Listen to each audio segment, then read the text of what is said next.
A serpent with scales of gold devours its own tail, an endless cycle of creation and destruction. Who gave life to the Ouroboros? Was it a god who carved it from the stars, or the earth itself that gave it form? Some say the Grand Dragon of Ouroboros was born of fire and wisdom, while others whisper he was once mortal. Whatever the truth may be, the serpent watches, unbroken, its eternal dance shaping the land of Iverion. Welcome, friends, to the Splintered Realms. I'm your host, the Wednesday Wizard, and today we're delving into the rain-drenched lands of Iverion, home to the mysterious Order of Ouroboros. From its origins during the Cataclysm to its rise as a wealthy, silver-rich theocracy, we'll uncover the history, legends, and culture of this fascinating land. The lands of Iverion were quiet once, a place of rolling hills and golden harvests. The halflings tended their fields, the humans built their homes, and the empires of Ancient and the Dwarves watched from afar. But when the Darakhul rose, that peace shattered like glass. Farms burned, villages fell silent, and the hills became a graveyard. In those days, only the twin peaks offered refuge, their jagged heights a shield against the tide of death. Excerpt from the Chronicles of the Twin Peaks, a halfling historian's account circa 103 PC.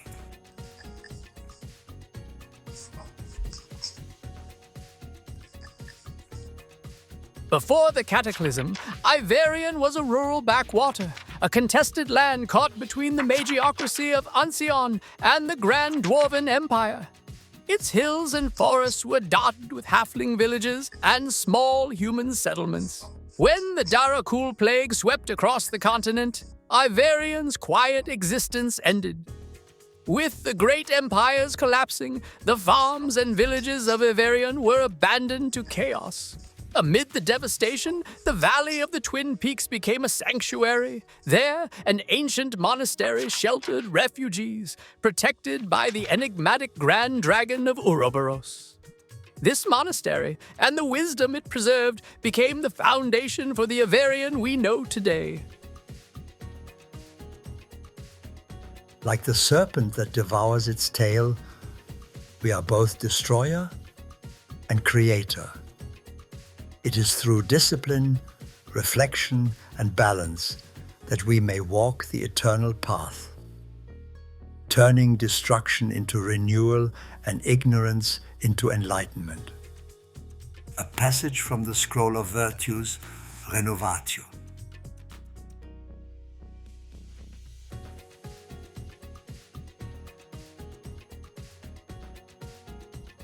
At the heart of Iverion lies the Order of Ouroboros, the monastic order that rose during the Cataclysm to guide the people of the Twin Peaks. Founded on the principles of balance and self-improvement, the Order's philosophy revolves around the Ouroboros, the serpent devouring its own tail. The Order's structure reflects its teachings. Monks, scholars, and warriors dedicate their lives to discipline, study, and the protection of Iverion. They believe in the eternal cycle of growth, destruction, and renewal, seeing challenges as opportunities to grow stronger. The Grand Dragon of Ouroboros, an ancient figure shrouded in mystery, has guided the Order for centuries. His wisdom, both feared and revered, has kept the Order focused on its mission to preserve life and maintain balance.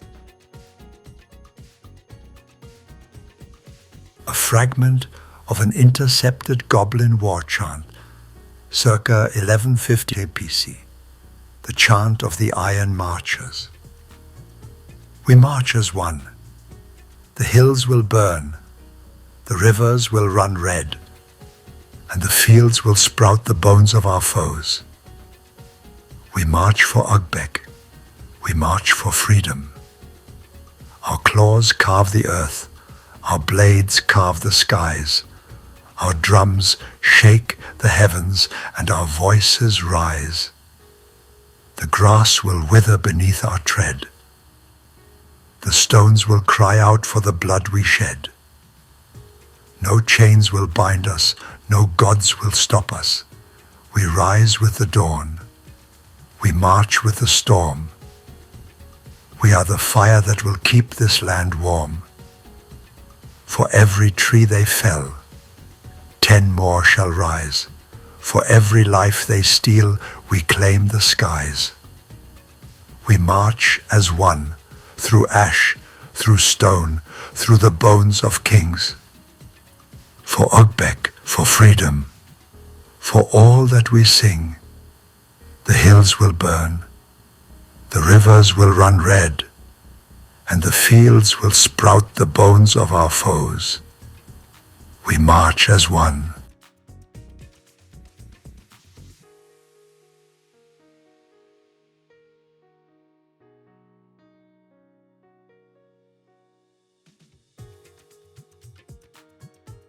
The third major species of Iverion, the goblinoids, have always lived on the fringes of its society. Hobgoblins, bugbears, and goblins roam the forests and hills in loosely affiliated tribes, their culture shaped by survival and conflict. In the mid-12th century BC, the tribes united under Ugbek Growl, a hobgoblin warlord with a vision of carving a homeland for his people. From 1152 to 1171, the Goblin Wars engulfed Iverion. Goblinoid warbands terrorized the countryside, besieging cities and burning fields. The Order of Ouroboros led the defense of Iverion, rallying its warriors and citizens to repel the invaders. Ultimately, Ugbek's forces were defeated, but the aftermath was brutal.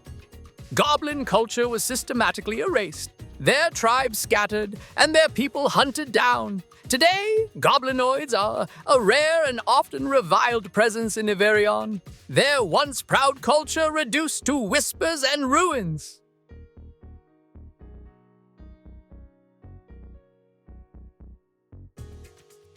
Excerpt from The Wealth of Iverion by Unveiled Fallen, Merchant of Twinned Peaks. Deep beneath the sacred slopes of Mount Uro lies the Kjol Zilvren, the vein of silver that gleams like starlight in the cavern's embrace. It is a treasure, both divine and perilous, our gift and our curse. For centuries, this mother vein has sustained the lifeblood of Iverion, enriching its coffers, elevating its merchants, and empowering its artisans to craft wonders unmatched across Edegan. From this vein flows the silver Uro, our currency of near pure silver, its glint a symbol of prosperity and power. Its purity is whispered of in distant lands, inspiring awe and ambition alike. Yet, Kjol Zilvren is no mere mine. It is a battleground. Beneath its vaulted caverns, laborers toil by torchlight while soldiers stand vigilant, for its lure draws more than miners. It draws the covetous gazes of kings and conquerors, pirates and plunderers. Many wars have been waged over the silver of Iverion, and many more will come, for wealth as vast as this cannot hide in shadow. But beware the silver's siren call. Many a merchant has grown rich from its gleam, only to find themselves consumed by its shadow. It is said the Kjol Zilvren whispers to those who linger too long, its veins calling them back to the mountain, like a jealous lover. Some say the mountain itself protects its bounty, for every miner knows the tales of tunnels that collapse without warning, swallowing men and silver alike, as if the mountain deems their greed too great.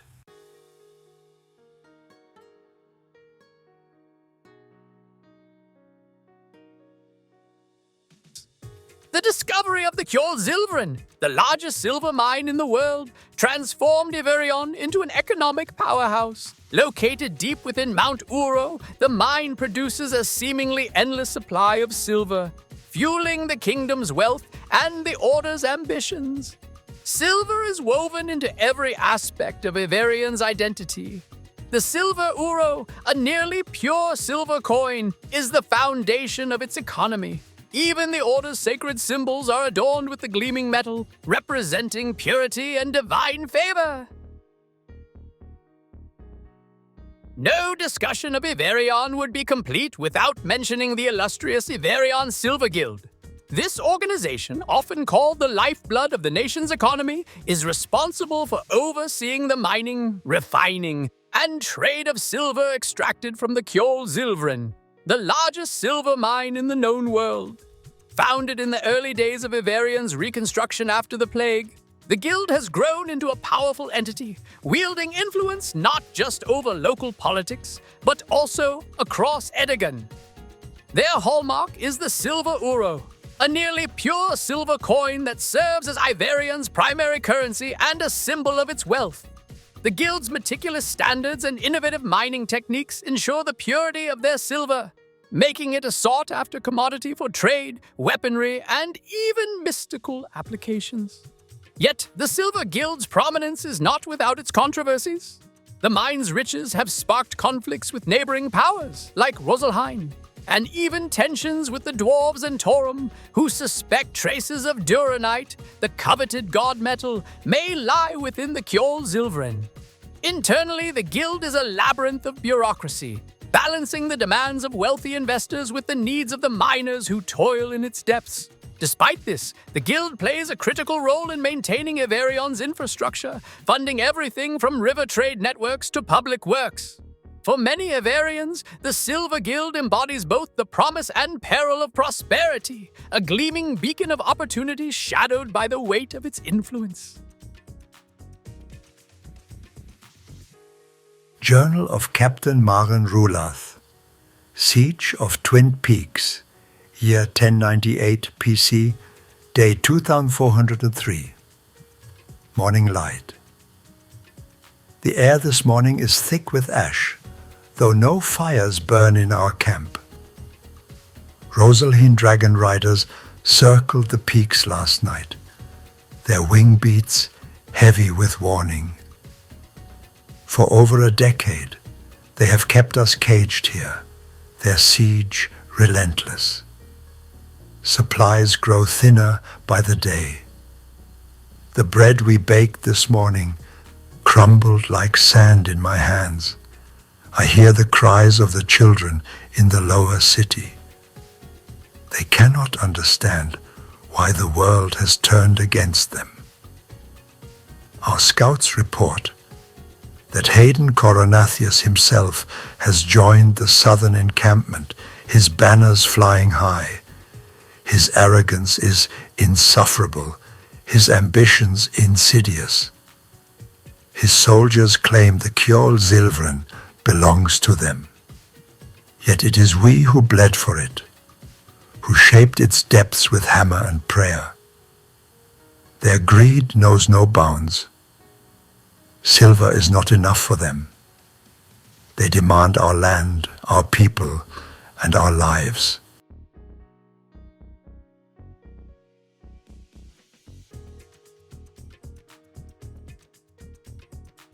The Silver Wars, a series of brutal conflicts between Iverion and the neighboring coalition of city-states known as Rosalhine, were driven by one of the most coveted resources on the continent, silver. At the heart of the tension was the Kjol Silveren, the largest silver mine in the known world, situated deep within Iverion's mountainous core. Rosalhine, particularly the ambitious House Coronathius, sought to control this wealth, claiming that the mine's veins extended into lands they considered their own. In 1087 PC, Hayden Coronathius, head of the house, sparked the conflict by crossing the Flumen Contemplatius, the river dividing their territories and seizing fields on Iverion's side. His forces expelled local villagers, provoking a swift and furious response from the Order of Ouroboros, Iverion's guardians. The war raged for over a decade, culminating in the infamous Siege of Twinned Peaks, where Rosalhine forces, bolstered by dragon riders, surrounded Iverion's capital for 12 grueling years. The siege pushed Iverion to the brink, with famine and disease ravaging the city. But the turning point came when an ancient gold dragon, long rumored to dwell within the mountains, emerged in a fiery display of power, scattering the Rosalhine forces and securing Iverion's survival. The Silver Wars left both sides scarred, with the border along the Flumen Contemplatius remaining a hotbed of tension. For Iverion, the wars cemented their fierce independence and reliance on the Order of Ouroboros, while Rosalhine was forced to recalibrate its ambitions. Yet, even in the modern day, the shadow of these conflicts looms large, with border skirmishes and political intrigue keeping the peace precarious at best. Life is the forge, death is the quenching pool. Both are necessary to temper the blade of the soul. Let all who walk the world understand this truth. Balance is the foundation of existence. As the sun rises and falls, as rivers flow to the ocean and return as rain, so too must the spirit find its equilibrium. Ouroboros teaches that striving for balance is the highest calling. To deny the cycle is to deny oneself. To embrace it is to walk the path of enlightenment. The monks of Ouroboros are the keepers of this truth. In their hands lie the sacred practices of reflection, humility, and renewal. They remind us that greed disrupts the balance, that rage shatters harmony, and that love without wisdom is as dangerous as wisdom without love. Meditate upon these words, for they are the key to unlocking the gates of the eternal. Readings from the Book of the Eternal Cycle, Chapter 1. The Balance of Life.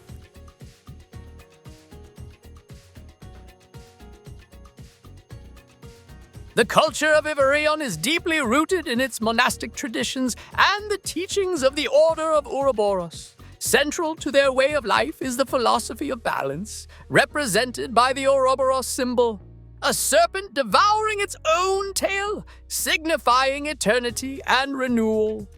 This belief manifests in everyday practices, where Iverians strive to harmonize their earthly pursuits with spiritual growth. Meditation and self-reflection are integral to their daily lives, often guided by the teachings of the Scroll of Virtues, the sacred calendar that imbues each month with a specific moral focus. Communities regularly hold gatherings to share wisdom, perform acts of charity, and celebrate the virtues that define their society. Art and craftsmanship in Iverion are expressions of their devotion to enlightenment and the natural beauty of their land. Buildings are adorned with intricate carvings inspired by the golden leaves of the honeybuckle woods and the twin peaks of Ouro and Boro.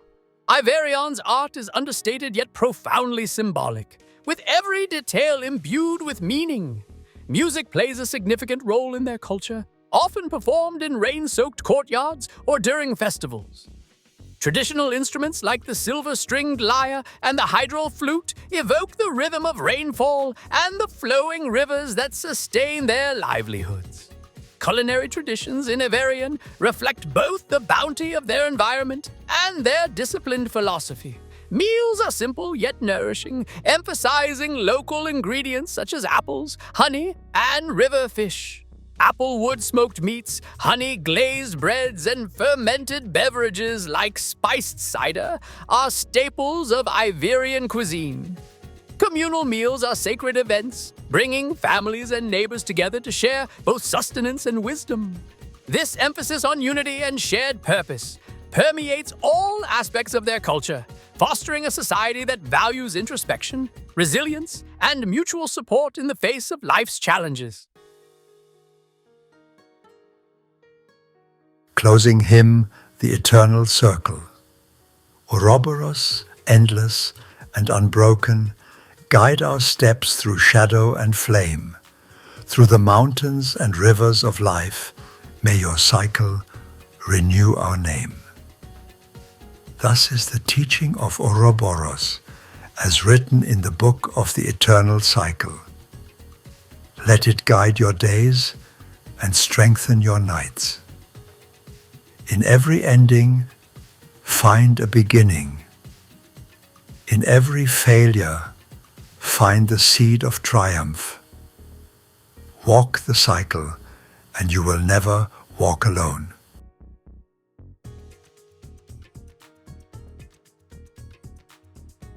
Iverion is a land of resilience and renewal, shaped by the endless cycle of conflict, growth, and harmony. From the misty valleys of the Twin Peaks to the bustling rivers that carve through its heartlands, this nation stands as a testament to the enduring spirit of its people.